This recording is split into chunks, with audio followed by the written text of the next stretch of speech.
Hello student, देखिए बात कर रहे थे 12th क्लास से सेकंड चैप्टर, और चैप्टर का नाम था इलेक्ट्रोस्टैटिक पोटेंशियल एंड कैपेसिटेंस।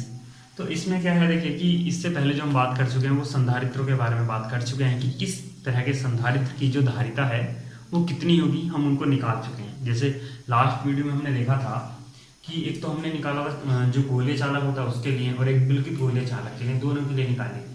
ठीक है, अब जो नेक्स्ट टॉपिक है कि मैं बात करने वाला हूँ कि संचित ऊर्जा। अब संचित ऊर्जा किसके अंदर, एक संधारित्र के अंदर संचित ऊर्जा।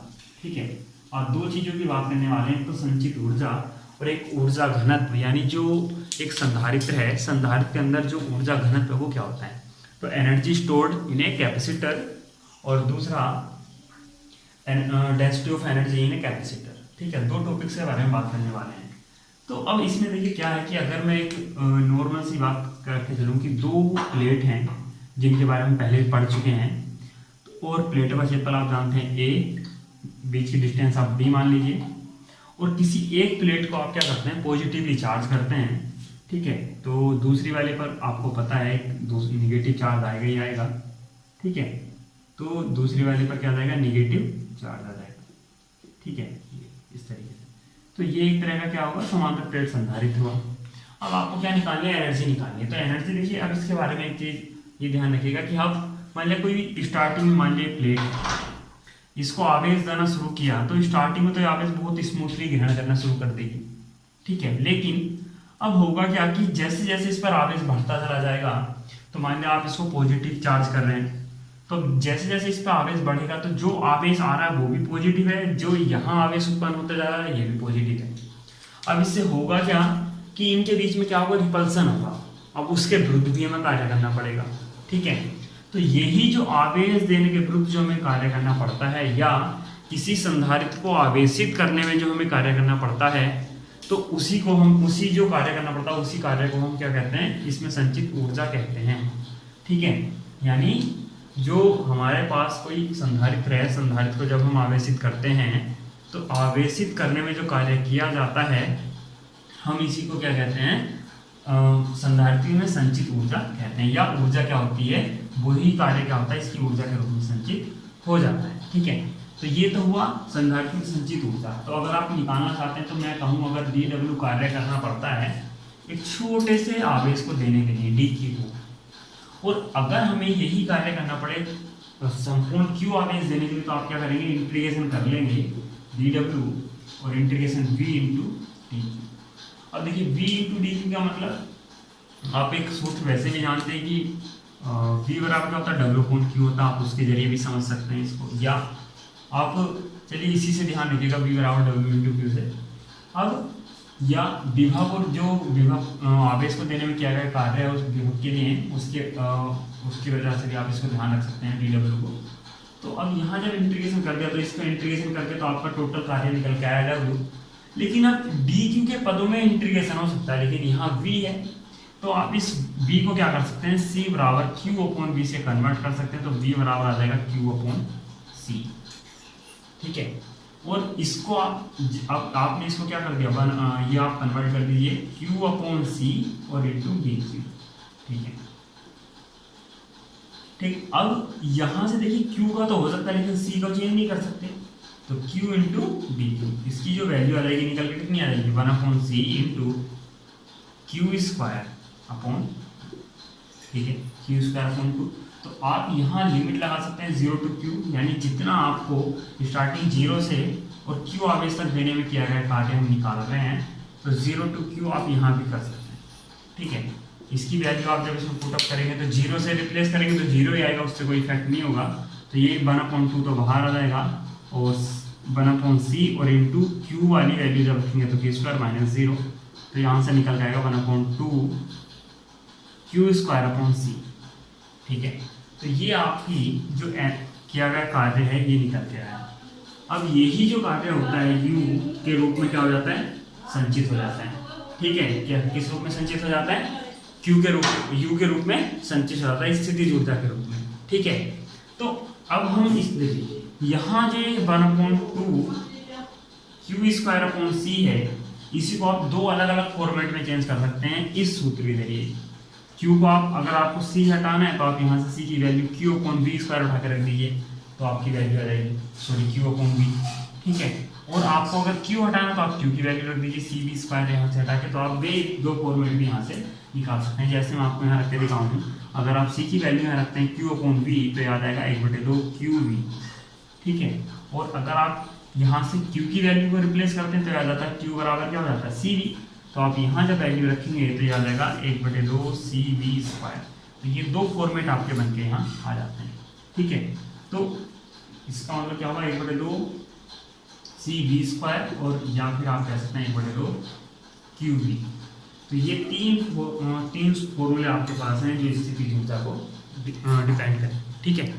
यानी स्थितिज ऊर्जा जो होगी वो आपको जहाँ भी यूज करनी होगी उसके फॉर्मूला आप ये तीन सूत्र अकॉर्डिंग टू वैल्यूज जो न्यूमेरिकल्स में दे रखी होती हैं, जिस तरह से हमें यूज करनी हो उस तरह से हम इसको यूज कर सकते हैं तीनों को, ठीक है।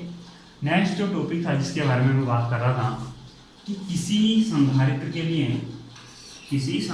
के लिए ऊर्जा घनत्व जो होता है, तो देखिए ऊर्जा घनत्व आप ये समझ के चलिए कि ऊर्जा घनत्व आप सिंपली क्या कहते हैं, एकांक आयतन में उपस्थित ऊर्जा की मात्रा को क्या बोलते हैं, ऊर्जा घनत्व बोलते हैं, ऊर्जा घनत्व। देखिए सारे जो टॉपिक चल रहे हैं वो संधारित्र से रिलेटेड चल रहे हैं, तो किसके लिए है ये, संधारित्र के लिए बात कर रही है, ठीक है, संधारित्र के लिए। तो संधारित्र के लिए ऊर्जा संचित ऊर्जा और संधारित्र में ऊर्जा घनत्व दोनों के लिए बात कर रहे हैं।